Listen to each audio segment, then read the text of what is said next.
So when I'm not training or competing or in contest prep, a typical day would be I'll get up, work out, then run errands, and then usually I'll start seeing clients. So that's a typical Monday through Saturday. And once the clients are done, then I will start making sure I tackle all the social media stuff. That's a job, but it's okay. I mean, it's what I signed up for. So other than that, if there's any other like little light touch-up things that I need to do as far as preparing for travel, because when I am in off season or improvement season, that's when my travel starts picking up. So I'll travel a lot with Mutant, which is absolutely amazing. It's like what I dreamed of, but even better. So I'll start like making sure that I make preparations for any travel that I have upcoming. So like there's a suitcase that like stays packed in the basement, and I'll kind of like start touching up things, doing inventory control. Like, okay, do I need more of this? Do I need more of that? And yeah, that's pretty much it. I always set aside time for just creativity. I try to sit down and like just kind of brain dump for content ideas, things I might want to do for upcoming shows, for Triple O Dynasty, that kind of thing. So, you know, I try to make creative time like towards the end of the day, reading time. I used to watch a lot of Jeopardy. I had to kind of back away from watching so much TV, so there's not that element as much anymore, but that's usually a typical day for me when I'm not in contest prep. In the midst of all the things to do, I would have to say I've got two things that I do as rituals, so to speak, to keep me grounded. I definitely have my prayer and meditation time. I'm very connected to my faith. That's always been a huge part of my life, and I journal a lot. And I think I kind of picked up journaling in high school. I just always have been the type of person where sometimes I need to sit with things for a while and I need to think about them, and I don't talk a whole lot until I've kind of solidified what it is that my thoughts are or my feelings are surrounding the issue or the topic. Again, I think that's just a reflective practice that has served me well, because I try to tell people once you say something, it's not that we're not human, right? But maybe you haven't processed it enough to really get clarity on it before you start discussing it with other people, if they're, you know, a part of, you know, what's going on. So I try to make time to just sit with things, get things out on paper, or if I'm doing, like I have a journal app on the phone, you know, that way, whether I'm traveling, because I left a journal. I had just bought this journal. I left a journal on the plane and I was so mad. I was like, I just bought that journal and I left it. But yeah, I try to just really make that a habit on a daily. And whenever it kind of hits me, if it's really urgent, then I'll try to make like 10, 15 minutes to go ahead and like journal, get it out, go back, revisit it, kind of read it. But yeah, those are two things that definitely keep me grounded. So during my prayer and meditation time, that's usually like affirmations, obviously prayers, reading of scriptures, listening to different teachings from some of my mentors. Yeah, that definitely keeps me grounded. I think that people, when they see the 5-time Miss Olympia, they probably don't suspect that I am still at times very shy. And I try to overcome it with certain things, but I still am typically pretty shy. Again, I'm just always been able to kind of separate the performer side of me from the more private side of me. So when people ask me, well, do you still get nervous before it's time to go on stage? I do, but I know how to channel the nervousness. And then my mom calls it a switch, like there's a flip of a switch that happens when it's time to perform. And I think I developed that at an early age by being involved in gymnastics and in cheer. When it's time to perform, there's a different side of me that comes out. And that's what I tap into. But when I'm off stage, you know, most people are like, wow, you're covered, or, you know, you look so different in person. Like, oh, wow, you're still like a person, you're humble. I'm like, Yeah, because my show persona or my stage persona is something that is reserved for the stage or when it's time to perform. But aside from that, yeah, I'm pretty shy. I'm pretty laid back, really cool. Just, I'm a human. I'm still a human. So with processing what happened last year with the Rising Phoenix, I'm still processing it. I can't say that it's something that I'll ever get over. I mean, yes, I can move past it, but it still is something that brought me to a greater level of awareness within myself. So there is a gift in it, but I'm still having a problem with it. If I just have to be, well, I shouldn't say have to be, but if I'm going to be fully transparent, I am. I'm still having a bit of an issue with it. Only because I think there was just a certain level of self-accountability that I needed to revisit. And that's the part that still makes me a bit uncomfortable, because then it becomes, why? What happened? What was I failing to deal with that I should have dealt with that led me to that point? And I'm still processing it. It's still a part of the journal. And again, I think I will move past it, but I can't say that I'll ever get over it, because it's something that I still think about. God gave me this opportunity and I don't want to squander it. And I feel as though that's unfortunately what happened with me last year.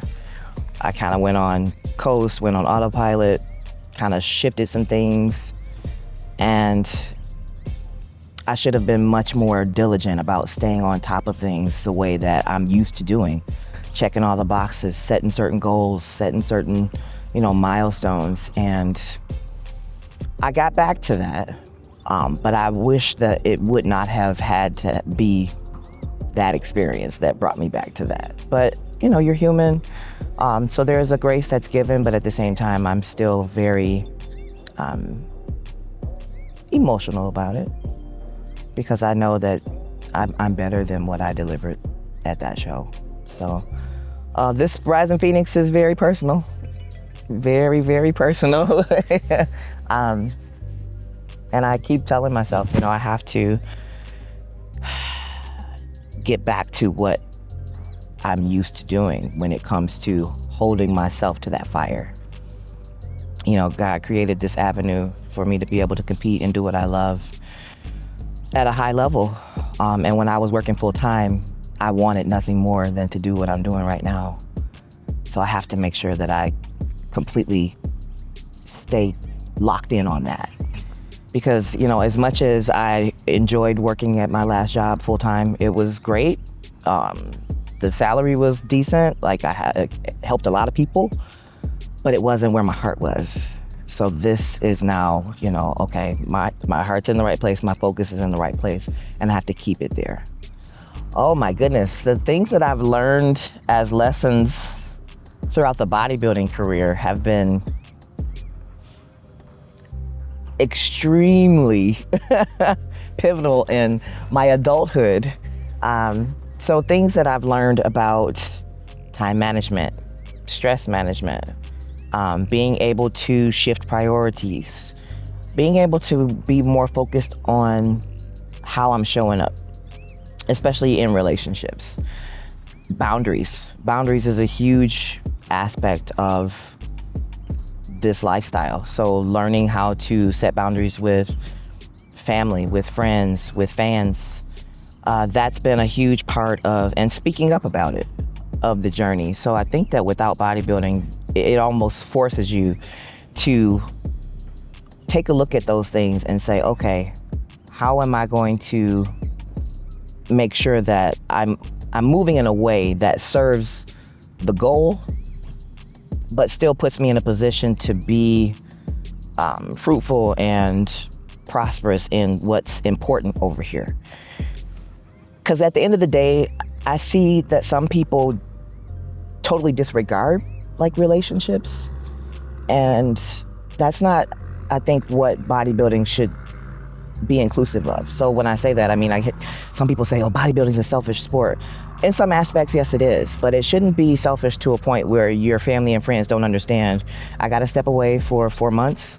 I'm going to plan things for us to do when I come out of prep, and we're going to enjoy that time. But for now, I need to focus here, and I need you to support me in this way. See, that's simple communication, but I think that some people just don't take the time to think those things through and to convey that message to their family and their friends. But once I started to do that, then there became this boundary and a level of respect that came with, because some people don't know, like, okay, you can't just call me and text me, right? I'm like, no, I got a certain schedule, right? And once we make the boundary clear, or the do not disturb goes on at this time, right? And it's very different from when I'm in improvement season. Prep is much more rigorous. So this is where those boundaries have to be firm. And some people had to be told more than once. Some people had to be told more than twice. Usually 3 times is the limit, but when it's people that you love, you try to just, again, they're not competitors, so you have to really reiterate, hey, maybe I mentioned this to you before, but just want to revisit it one more time just so that I make sure that you understand. And sometimes I'll ask them, okay, anything about that unclear, right? Like, let's just make sure. And again, when you're at this level of competition, but even as, in the earlier years, rookie pro status, there has to be that part. And it has to, be understood that you create the atmosphere, you set the atmosphere, but these lessons, right, they transcend all areas of life. Because at the end of the day, I think that when you get 60, 70, 80 years old, you want to look back and say, okay, I actually accomplished some things that I'm proud of. But I had to make sure that I kept this part in balance while I still worked on this part. So yeah, it's been a good journey, but thank God for the people who stayed with me. If I had to pick one piece of advice, I would go back and give my 18-year-old self. And it was like the most important advice that like everything else hinged on. I would have to say, trust your intuition. Trust your intuition, because everything else will follow that. So when you know deep down that something is right for you, this is your path, this is what you're supposed to be doing, and this is how you're supposed to be doing it, everything else will fall in place. But don't second guess it. You have to be all in, and you have to be committed to it, and you have to follow it through, regardless of who likes it, who doesn't like it, who says, oh, well, maybe you should. No, I know that this is the way to go. And everybody has their own life to live. Everybody has their own path. But when you're true to yourself, that's where I think life starts to get real good and saucy for you. And that's, again, when I look back, I've probably entertained some people's opinions longer than I should have. I still arrived at a point of being able to trust my own intuition, but I wish I would have done it a lot sooner. So I would definitely say that would be the one piece of advice that if I gave nothing else to my 18-year-old self, it would be that. When I first decided that I wanted to pursue just being in health, wellness, fitness, period, I had a job doing leasing consulting for an apartment complex. So we did property management, then I got into real estate, then I got into mortgage loan origination, but I always kept coming back to the fitness aspect. And so I feel as though, I don't know if I can really say that there's anything that completely separates my identity from it, only because it's what I'm choosing to do and be. But it's not just about me. It's about the clients that I can help. It's about the women that I can inspire. It's about, the people that I connect with. And we all need to stay healthy. So when I think about it from that standpoint, I really don't want to separate myself from what I call it, I'm preaching my fitness gospel. But I really don't want to separate myself from it, because even when I made the decision to go to college for exercise and sports science, I knew then that I was going to close off all other avenues to things that I was entertaining and completely pursue this. because I knew what it did for me to help me feel better, to help me overcome certain things and certain aspects of my past. But the joy that I get from seeing my ladies succeed, whether they're competitors or, I've got grandmas that just, they're on no medication. They can, carry their own luggage through the airport. You can't put a price on that. And I don't want to be separated from that. So when I think about, what about my life is, so significant that it's separate from bodybuilding or competing or fitness and health, it's not. And I don't want it to be. After working in the hospital, because I was going to go to physical therapy school, I was 2 classes away from going, and I said, I worked in the hospital for 5 years, and I'm like, I just don't see me doing this for 30 years. I would rather help people in preventative medicine not have to go down that road, if possible, right? I understand that things still happen. Sometimes life just happens to people. But if you can still help somebody along the way, along their path, really choose the healthier way to go, the healthier option, longevity, you've made a significant impact. And that for me is where my life's missions really are. And I get to benefit along the way, so that helps. I mean, competing is still my passion, but, beyond competing, I still am obligated to help the people that I interact with. So, I mean, when it comes to my support circle, they are instrumental in my success, extremely instrumental. There's only I think a few people that can really say that they've really been self-made, right? Nobody, in my opinion, ever really gets to where they are on their own accord. We all have someone who's helped along the way. And so the beauty of the journey is my support circle has grown as, the years have gone on. And there are quite a few people that have been there for me that I still, will call on. And I mean, just to give a small example, last year, my mom's absolutely gonna be my 100%.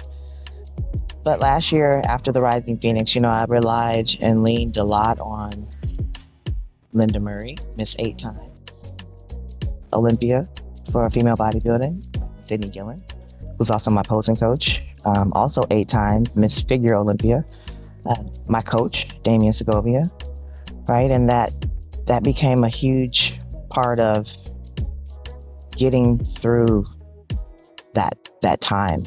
And I have other friends from Michigan and family that, checked in. We did posing, we text scriptures, we text some of my family members and friends in Georgia as well. And all of that played a role into helping me get to the Olympia stage last year. And it was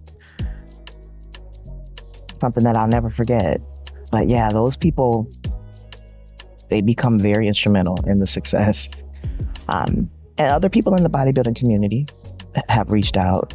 So yeah, like I said, you'd be surprised how it grows. You think you have, this, but then you really have this, and it's much further reaching. And again, you take the time to nurture those relationships and connect with people. They do serve you, or those relationships serve you in the long run. So thank you to those, and those I didn't name, you know who you are. Definitely thank you.